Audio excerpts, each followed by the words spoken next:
முதலமைச்சர் செல்வி ஜெயலலிதா உத்தரவின் பேரில் திருப்பூர் மாவட்டம் திருமூர்த்தி அணையிலிருந்து பரம்பிக்குளம் பிரதான கால்வாய், உடுமலைப்பேட்டை கால்வாய், உயர்மட்ட கால்வாய் மற்றும் தளி வாய்க்கால் பாசன அமைப்பின் கீழ் உள்ள விவசாய நிலங்களின் பாசனத்திற்காக தண்ணீர் திறந்துவிடப்பட்டுள்ளது.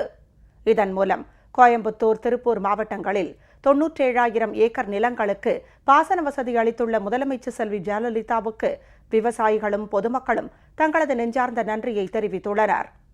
திருப்பூர் மாவட்டம் திருமூர்த்தி அணையிலிருந்து திருப்பூர் மற்றும் கோயம்புத்தூர் மாவட்டங்களில் உள்ள பரம்பிக்குளம் பிரதான கால்வாய் மற்றும் தளி வாய்க்கால் பாசன அமைப்பின் கீழுள்ள விவசாய நிலங்களுக்கு பாசனத்திற்காக தண்ணீர் திறந்துவிட வேண்டுமென திருமூர்த்தி நீர்த்தேக்க திட்டக்குழு மற்றும் தளி வாய்க்கால் வடபூதி நத்தம் பாசன விவசாயிகள் சங்கத்தினர் உட்பட கோயம்புத்தூர் மற்றும் திருப்பூர் மாவட்ட வேளாண் பெருங்குடி மக்கள் முதலமைச்சர் செல்வி ஜெயலலிதாவுக்கு கோரிக்கை விடுத்தனர்.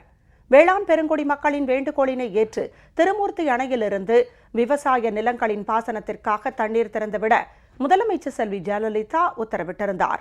அதன்படி திருமூர்த்தி அணையிலிருந்து நேற்று தண்ணீர் திறந்துவிடப்பட்டுள்ளது.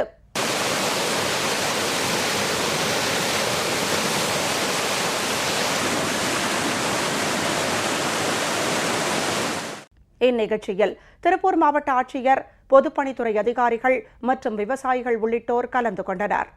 திருமூர்த்தி அணையிலிருந்து தண்ணீர் திறந்துவிடப்பட்டிருப்பதன் மூலம் கோயம்புத்தூர், திருப்பூர் ஆகிய மாவட்டங்களில் 96,987 ஏக்கர் நிலங்கள் பாசன வசதி பெறுகின்றன. இதற்காக விவசாயிகளும் பொதுமக்களும் முதலமைச்சர் செல்வி ஜெயலலிதாவுக்கு தங்களது நெஞ்சார்ந்த நன்றியினை தெரிவித்துள்ளனர். இன்று திருமூர்த்தி அணையிலிருந்து தண்ணீர் திறந்துவிடப்பட்டு இருக்கிறது.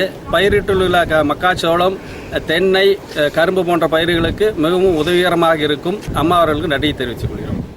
விவசாயிகளின் கோரிக்கை ஏற்று இந்த 2ஆம் மண்டலத்திற்கான தண்ணீர் திறப்புக்கு ஆணையிட்ட மாண்புமிகு தமிழக முதல்வர் அவர்களுக்கு விவசாயிகளின் சார்பாகவும் பாசன சங்கங்களின் சார்பாகவும் நன்றியை தெரிவித்துக் கொள்கிறோம்.